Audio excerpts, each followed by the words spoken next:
В первую очередь мы говорим о 5 десятках стран, и каждая страна это очень по-разному, и даже в одной стране есть разные регионы, у которых тоже решили одинаковые проблемы по-разному, потому что просто ситуация с языками совершенно разная с одной страны и с одной региона на другой. И с другой точки зрения, я работаю социологом, я не педагог. Я здесь буду говорить больше с точки зрения социолога, а не педагог. То, что чуть-чуть я знаю о социологии языков, а совершенно меньше о педагогике. Но как начало я хотел вам, сначала я буду вам говорить какие общие вещи, потом мы немного будем говорить о Канаде, и в основном я буду говорить о один опыт страны Басков. Но вначале я вам хотел обращать внимание на одно пособие, которое есть в интернете в открытом доступе. Есть Фрийский исследовательский институт, который публикует одни брошюры на 40-50 страниц о как развивается преподавание определенного языка в определенном регионе Европы. Каждый год есть примерно 2, 3, 4 новых досье. Но на сегодня есть 48 досье в открытом доступе. Они почти все на английском языке. Представляют опыт из 22 государств и 44 языка. То есть то, что мы встречаем в Татарстане, в Марьеле, в Чувашии, в Башкортостане, просто это обычно.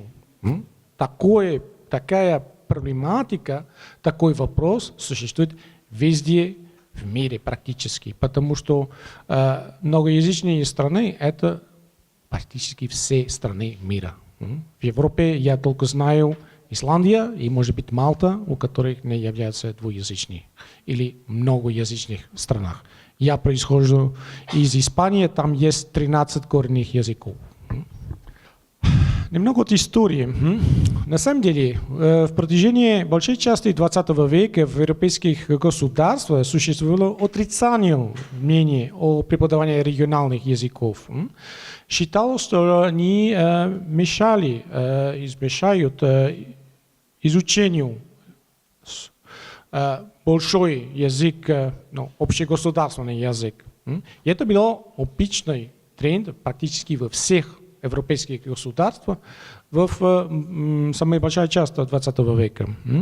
Часто их знание считалось аномалией, и даже сегодня. Нормальным гражданам страны это был монолингв на языке, который является самой распространенной в этой стране.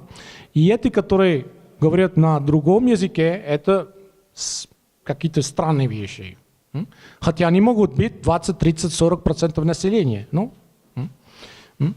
И тоже нередко это власти боялись, что владение региональным языком поставит под угрозу консолидацию, единую нацию и территориальную целостность государства.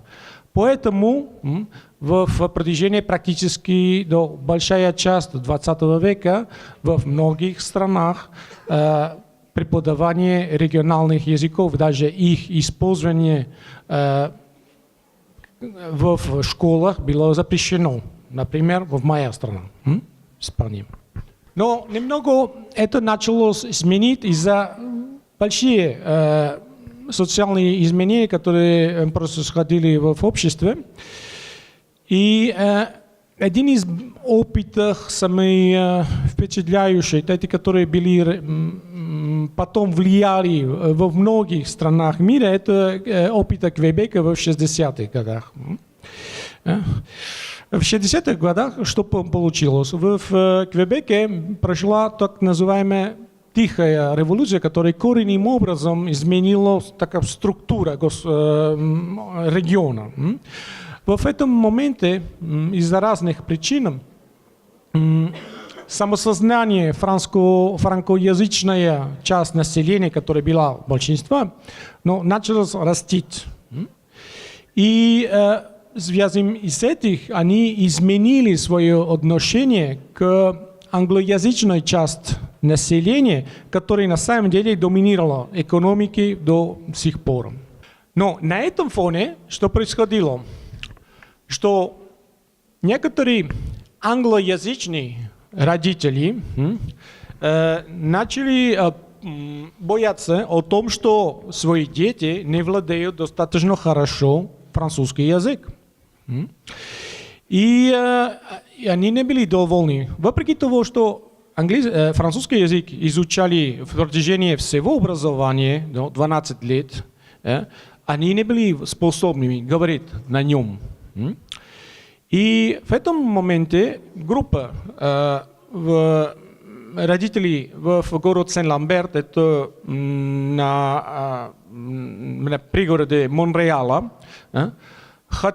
начали внедрить под руководством университетских исследователей в 1965 года преподавание на французском языке для англоязычных детей.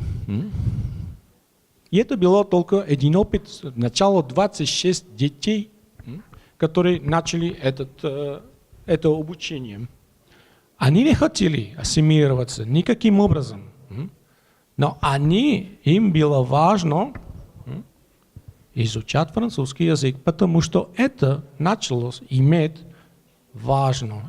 какую-то социальную важность, какая экономическая важность.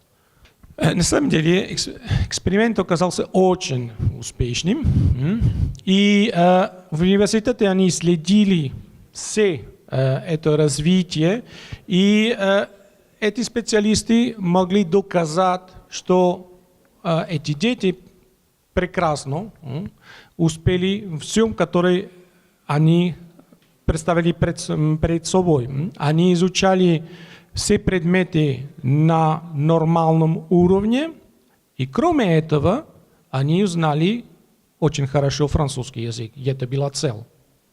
Вследствие этого, этот опыт распространился в Канаде, в Квебеке, в Канаде, в США и тоже в Европе. Пожалуйста. Но имеем в виду и очень важный момент. Кто на самом деле хотел это сделать, кто начал.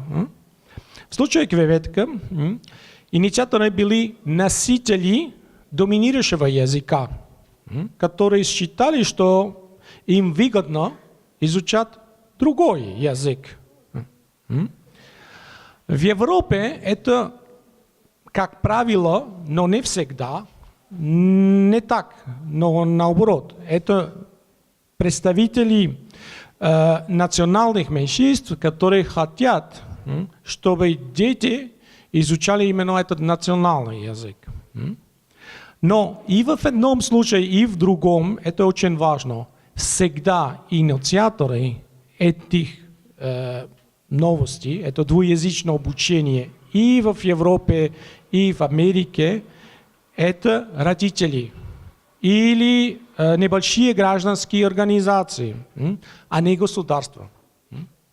Эти родители создали первые классы, первые школы на языке, который им нужно. И для кого? Тоже очень важный момент. Школы с обучением на миноритарном языке часто объединяют в одном классе носителей и неносителей языка. И это важно. И часто в городских условиях большинство или подавляющее большинство детей, посещающих этих классов, не говорит дома на этом языке и даже почти не встречают его в среде.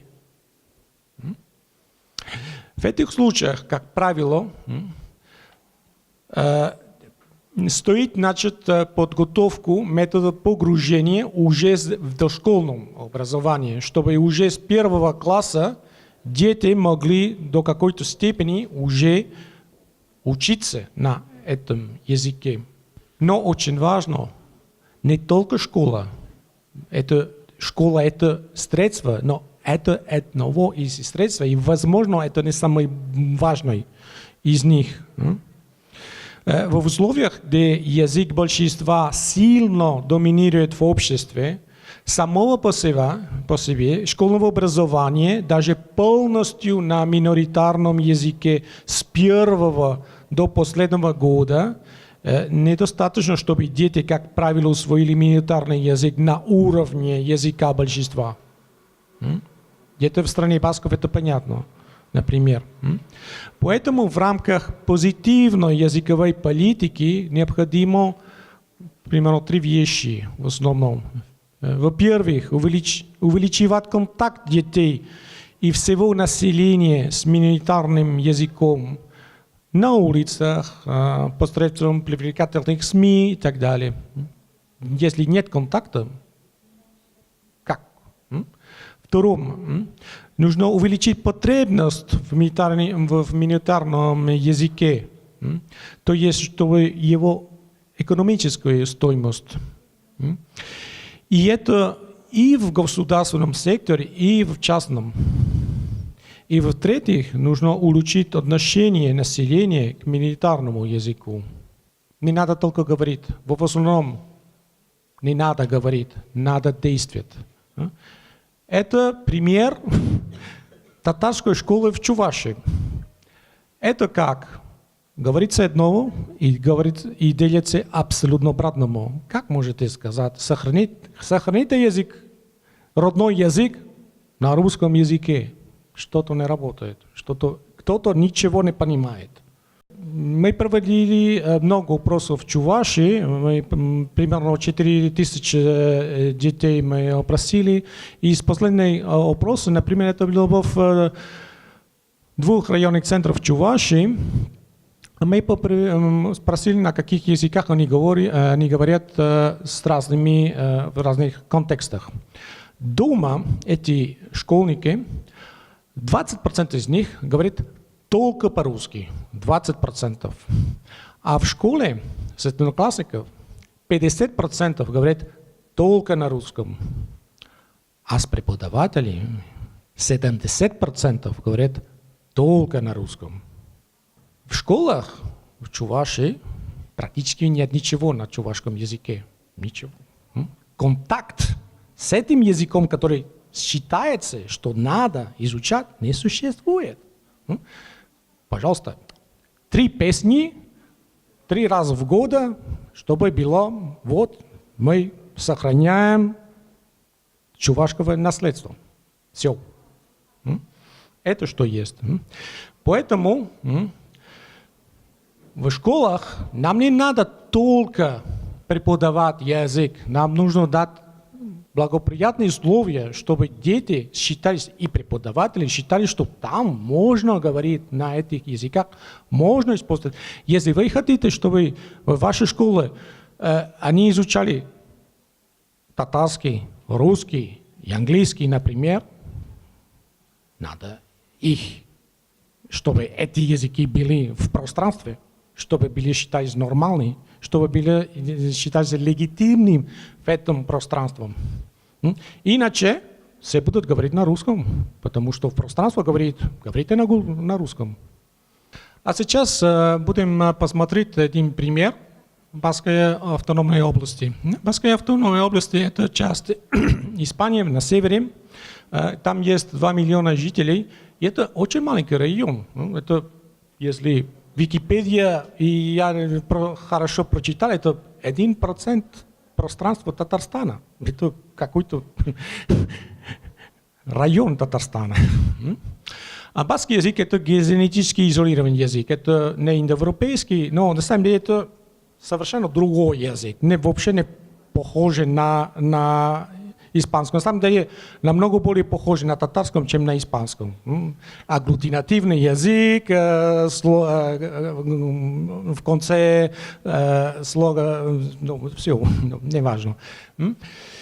И на сегодня есть 700 тысяч говорящих на нем, то есть в 5 раз меньше, чем татарский, если не ошибаюсь. Концепт национальный состав населения в Испании, вообще в Западной Европе, это немного запутано. Понятие, у людей нет такое представление, что я такой или такой, но чаще всего это и такой, и такой. Именно, что касается в стране басков, именно там были и есть много мигрантов из других районов Испании и из-за рубежа. Таким образом, чтобы там не можем говорить, что это баски, которые когда-то теряли свой язык. Нет, это просто люди из многих происхождений, первого, второго, третьего, 10-го поколения, которые там живут. На сегодня примерно 20% населения родилось в других районах в Испании, 10% населения родилось вообще в других странах. И это первое поколение, второе, и представитель. Когда мы хотим узнать, какая ситуация с языком, это очень важно, очень важная такая диаграмма. Это посмотреть, сколько людей говорят, но владеют этим языком, но тоже по возрастным группам. А представьте, самые старые говорят гораздо больше, чем молодое поколение. Типичное. Но в стране басков это 1981 года, это первый раз после диктатуры Франко, где было возможно опросить о владении языками в Испании. И даже в максимум это только 35% населения, которые знало в самых старших возрастных группах, владели баскским языком. В городах тогда примерно 7% населения говорило с детьми на баскском языке. Вот, это ситуация, которая была в 80-х годах. В этих случаях, что они создали в стране басков, они дали выбор родителям, какой язык обучения они хотят для своих детей. Они создали так называемые 3 модели. Модель А, Б и В и Д. В баскском языке не существует буква С, поэтому А, Б, Д. Странно, но так. Модель А – это абсолютно все по испанскому, на испанском языке, кроме предмета баскова. Модель Б – это половина предметов на баском и на испанском. И модель Д – это полностью все на баскском языке, кроме предмета испанского. В этих случаях, как вы думаете, что выбрали родители в начале 80-х годов? Модель А, почти 80%, конечно. Зачем нам нужен баскский язык? Вообще, зачем? Конечно. Тогда начинается то, что я вам говорил, языковая политика. А языковая политика в пользу миноритарного языка, не мажоритарного, пожалуйста. Тоже есть такая языковая политика. В этом случае, что они начали сделать? Например, увеличить контакты с языком. Двуязычные надписи практически везде, на улицах, на дорогах, в государственных зданиях на 2 языках. Здесь нет. Посмотрите, что есть. Например, английский, русский. Это что я видел. Пример. И потом создание очень привлекательных СМИ на баскском языке. Например, телевидение. Телевидение, которые были матчи по футболу. И их только было на баскском языке. Которые были фильмы, сериалы современные, где были детские программы. Много мужчин начали посмотреть баскское телевидение, вопреки они ничего не поняли. Но там был Реал Мадрид, там был Атлетико де Билбао, там была Барса. Но это очень дорого. Но они это сделали. Увеличение подробност в миноритарном языке. Баскский язык начал быть обязательным, чтобы построиться на работу в госадминистрации, как преподаватели в школах, чтобы работать как врач или медсестра в здравоохранении. Не во всех случаях, не во всех на перфектном уровне знания, но потихоньку это начало сделаться. Конечно, это не можно сделать сразу, первый день, потому что просто нет людей, которые владеют этим языком. Но это политика была потихоньку это сделать. Но одновременно, если внедряется эта политика, необходимо в этом же моменте создать условия, что все население действительно смогло изучать баскский язык. И взрослых, и дети, потому что нельзя и несправедливо потребовать знания какой-то либо языка, а потом не дать возможность изучать его в совершенстве. И они тратили много денег именно на это тоже. И улучшение отношения населения к миноритарному языку. Среди прочего, они начали показать родителям, что выпускники и учащиеся в школах на баскском языке получают такие же результаты, чем остальные, чем эти, которые учат на испанском языке, только на испанском языке. Кроме этого, эти дети тоже владеют и баскским языком.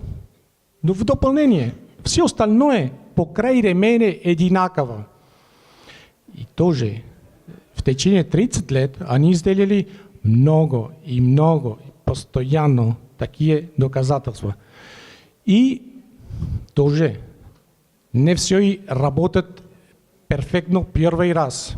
Нужно опыт, нужно стараться. Но они это смогли сделать. Пожалуйста. Например, такое исследование 2012-2013 года. Учащиеся по моделям и результаты тестирования по испанскому языку, по математике и по баскскому языку. В 4 классе учащиеся модели А на испанском владеют лучше испанским. У них есть лучшие результаты по испанскому языку, чем учащиеся модели D. Но в 8 классе уже нет различия.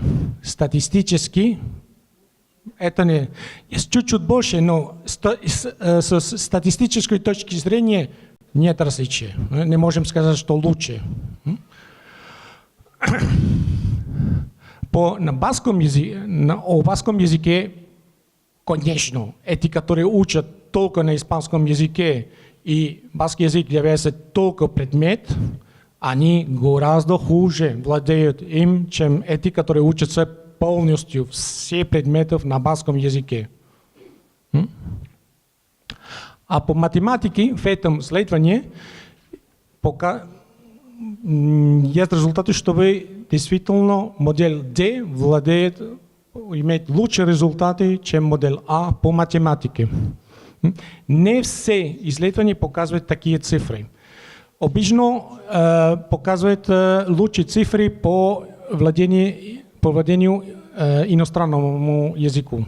Эти, которые учат на баскском языке, они билингвы, они изучают гораздо легче третий язык, чем эти, которые практически являются испанскими монолингвами. И не только в стране басков. Это мировой опыт, это показывает.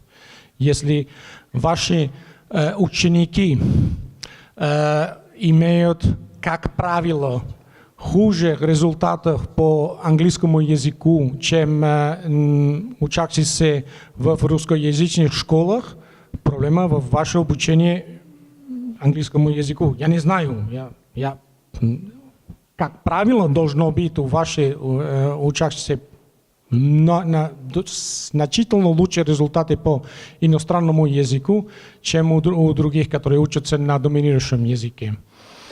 Но эти результаты постепенно показали родителям, что действительно они теряют возможности, если они не переходят к обучению на баскском языке. Другой вопрос, который, на самом деле, для Испании это анекдотический, но здесь, кажется, это огромный вопрос. Конечно же, в двуязычных районах Испании дети изучают меньше часов испанский язык, чем в одноязычных районах Испании. Вот количество часов испанского языка. В Мадриде они изучают больше часов испанского языка, чем в стране Басков, в Галисии, в Каталонии, в Балиарских островах. Конечно. Но результаты одинаковые. На самом деле, они изучают намного больше филологических предметов в двуязычных районах, чем в моноязычных. Результаты, потому что, извините, зачем нам нужно повторить такое же знание по грамматике на одном языке и на другом? Глупость. Глупость не надо. Как я вам сказал, вот что потихоньку в течение больше 30 лет оказалось по выбору родителей в стране Басков. Потихоньку модель А стала меньшинством, модель Д стала большинством. Последние цифры опубликованы, это в 2015 года. Сейчас 63% населения выбирает обучение только на баскском языке. Помните, что 20% населения родился в других местах, 30% населения родилось в других местах. Выбирают, даже иностранцы выбирают обучение на баскском языке. И это выбор. Результаты, конечно, можно увидеть в переписях населения. Помните, 1981 года, что началось с школьного образования? Сейчас практически 80% детей владеют баскским языком. И абсолютно, совершенно другая фигура есть на сегодня о том, что было раньше. К сожалению, это то, что они владеют языком. Пока есть огромная проблема в том, что они использовали бы этот язык. И это огромная проблема, которая существует в многих процессах ревитализации. Дети и молодежи знают, владеют, но тем не менее чаще всего говорят на языке, который они говорят дома, то есть на испанском. Но тем не менее, вопрос все изменилось коренным образом. Пока есть много работы, много, но это пока существует.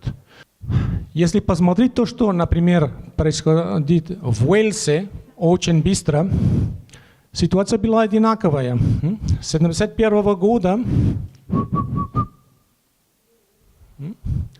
и потихоньку начинает расти. Но в Уэльсе темпы совершенно другие. И что-то нехорошо происходило впоследок. Посмотрите, что в последние 10 лет практически ничего не изменилось.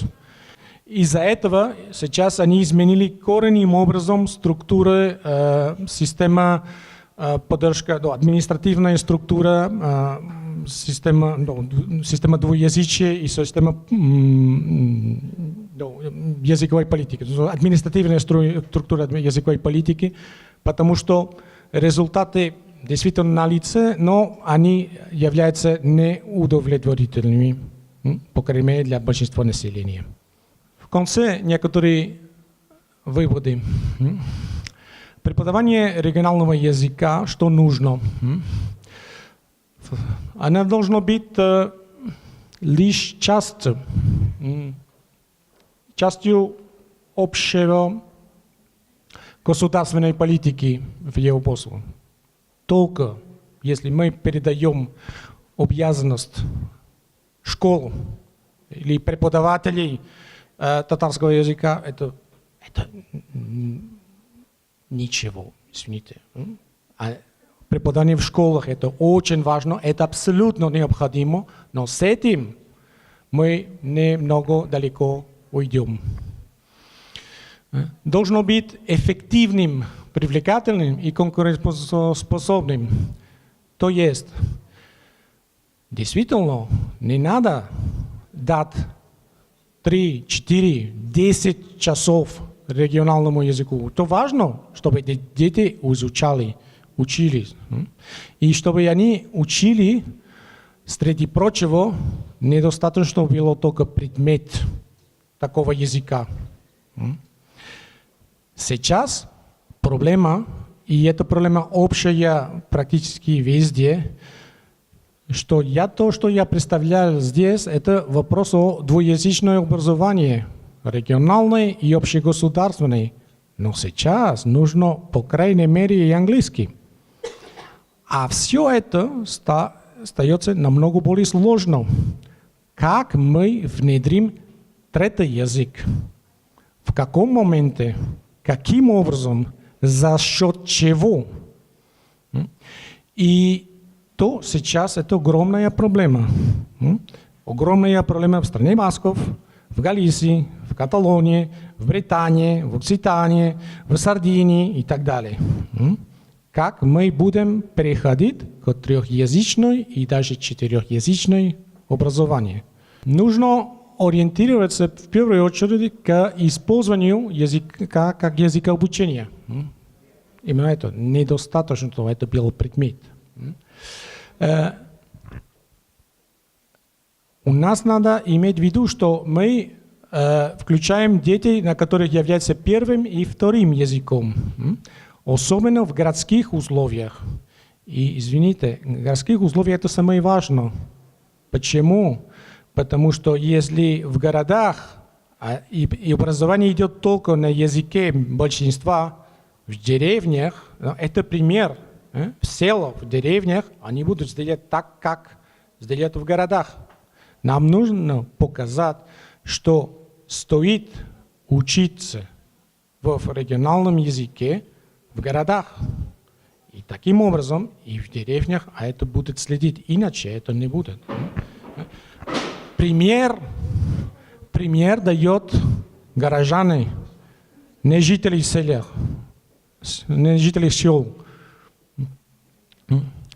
И тоже имеем в виду, что особенно в городских условиях это образование объединяет детей разных национальностей. У нас не будет только представителей этой национальности. Наше образование должно иметь в виду, что мы преподаем в основном язык. Действительно, мы тоже можем преподавать, и необходимо преподавать тоже и культуру, связанную с этим языком.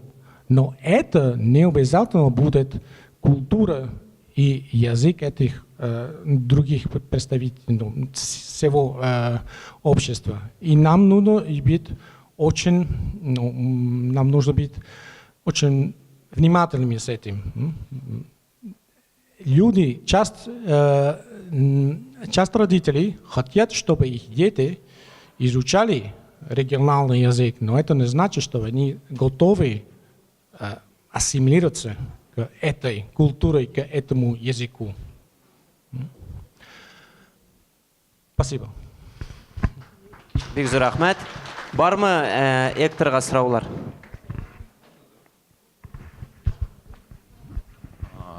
Muchas gracias por tu lección. Tengo dos preguntas. У меня вопрос такой. А вот есть, во-первых, надежда, вы там показали график, да, что 10-летние дети, понятно, что они учат язык, поэтому они знают язык. Есть ли шанс, что вот этот хом сместится потом через 2 поколения, и там будет уже такой более широкий, да, там до 30 лет. Если, То есть вот есть и предпосылки к этому, вот это, Да, вот ну, Уэльский и... Да, если вы смотрите, есть такое движение. Это, конечно, такое движение существует обязательно.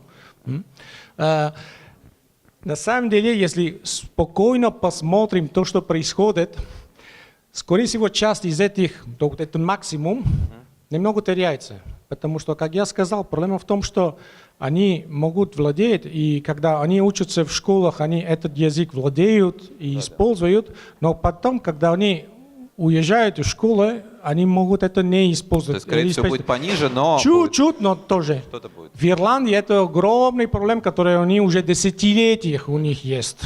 Чтобы в школах изучают до какой-то степени, но потом никто не говорит на ирландском языке, например, в Дублине. И вот что получается. Но тем не менее, да, конечно, безусловно, в стране. Можно ли предыдущий, пожалуйста, можно ли предыдущий? Да, вот и предыдущий там то же самое. Смотрите, как это. Вот прямо резко прям кончается вот почему-то. То есть Да. это значит, что он будет, может, пониже, да, но... То есть Но тем не менее, здесь примерно 10 лет нормально. Это есть каждые 10 лет. Это нормально, что это такое. Но когда мы хотим изменить общество, такие изменения идут потихоньку. И это тоже хорошо, потому что никто не хочет никакой революции обычно. Хорошо, у меня такой второй вопрос. Я просто не увидел этого. Это вот процесс, это результат политики Мадрида и Лондона или вот это местные решали на муниципальном уровне? В первую очередь, родители вначале. Всегда это идет внизу. Обычно никто ничего не дает, просто потому что ты просишь его. Но это, в основном, это политика местная. Конечно, из-за того, что есть спрос. И это тоже идет динамически. Сначала спрос мало, и потихоньку это в лучшем случае начинает расти. Но я здесь в течение 10 минут рассказал то, что происходило в течение 35 лет. И кажется, что вау! Это очень сложно.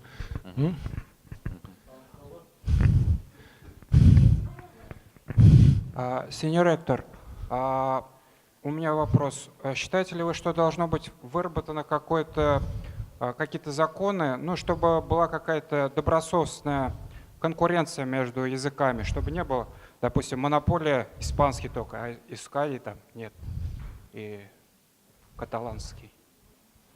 Даже и без конкуренции языков есть всегда. Без и с этим с законодательством. Я рассказал то, что, например, происходит в стране басков. Например, в Каталонии это совершенно прошло по-другому. Там идет так, что преподавание сделается полностью на каталанском языке для всего населения.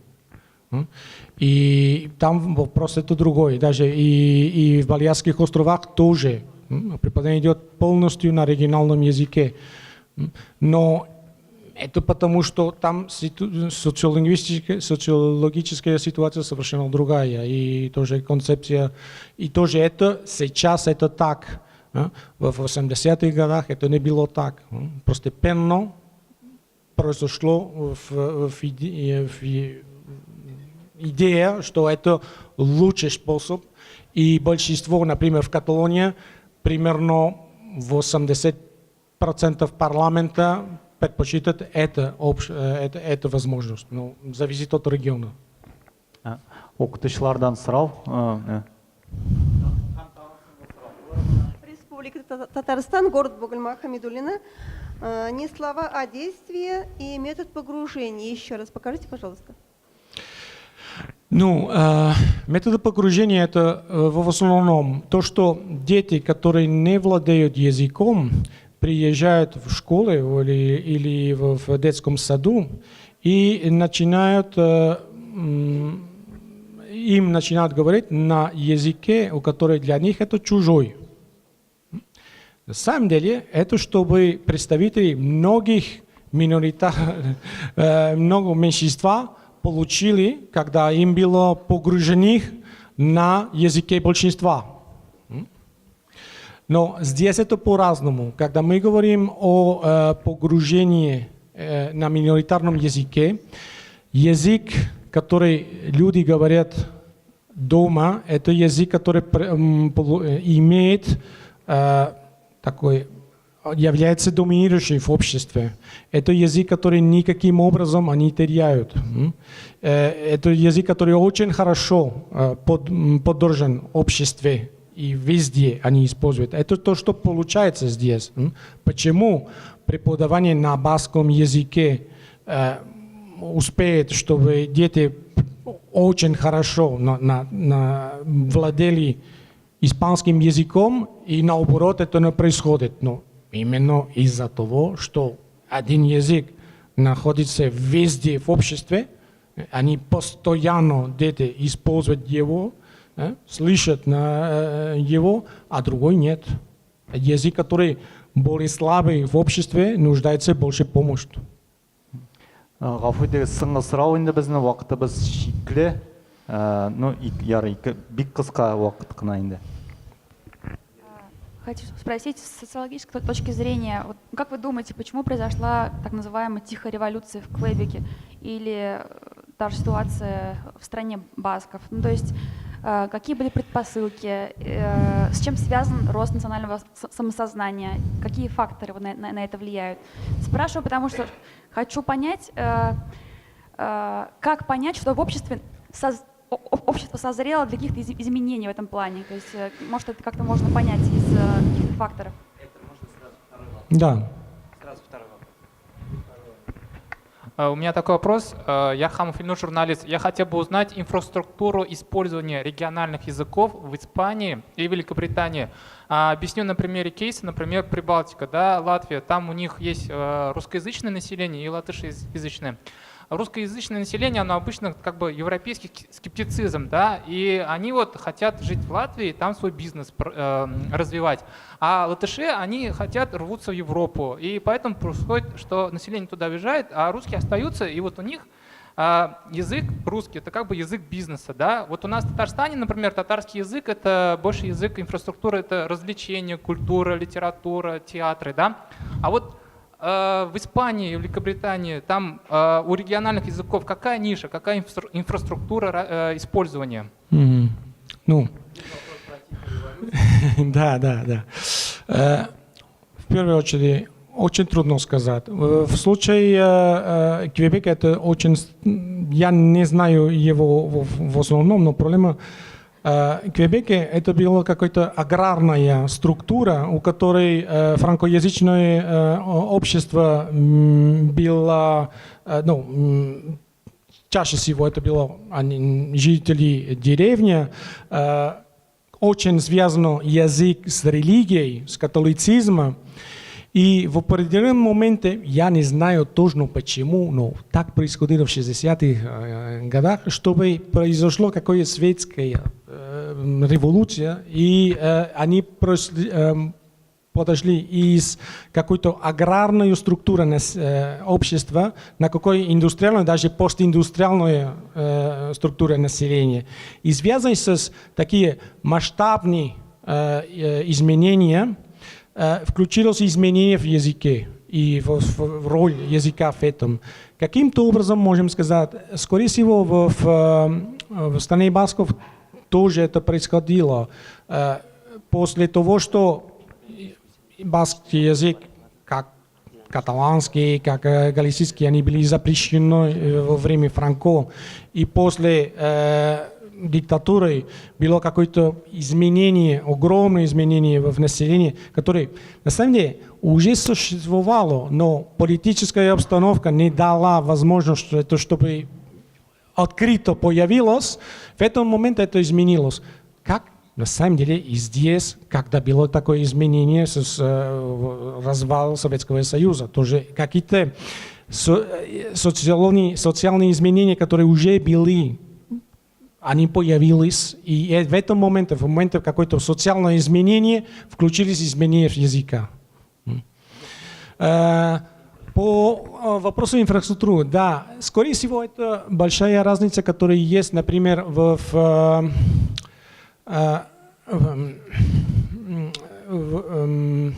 стране басков и в Уэльсе. Потому что в стране басков они смогли сделать то, что ниши с баскским языком были гораздо шире, чем там. В стране басков, просто, например, то, что происходит в образовании, сейчас есть возможность учить математику в университете на баскском языке. Уже не сейчас, уже, по крайней мере, 15-20 лет назад это уже существует. И просто потихоньку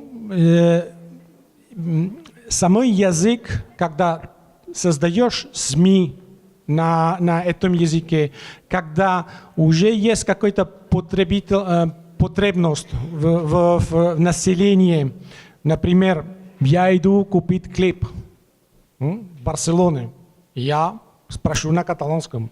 Если меня говорят, что ты говоришь, не понимаю по-испански, я говорю, здравствуйте, иду в другом месте. Никакие странные спрос я буду с этим человеком иметь, но, конечно, это значит, что если ты не знаешь этот язык, у тебя будет меньше клиентов. Я в Латвии не знаю точно, что происходит. Возможно, чтобы русскоязычное население, они как бы живут между собой, и им, я очень сомневаюсь, и им вообще не надо иметь никакой интерес получить другой клиенты латышоговорящих. Очень сомневаюсь. В принципе, всегда надо доказать, что это плюс. Не идет речь о том, никто в Испании не хочет, чтобы их дети не владели испанским языком в совершенстве. Конечно, это обязательно. Никакой родитель и заинтересован этим для своих детей.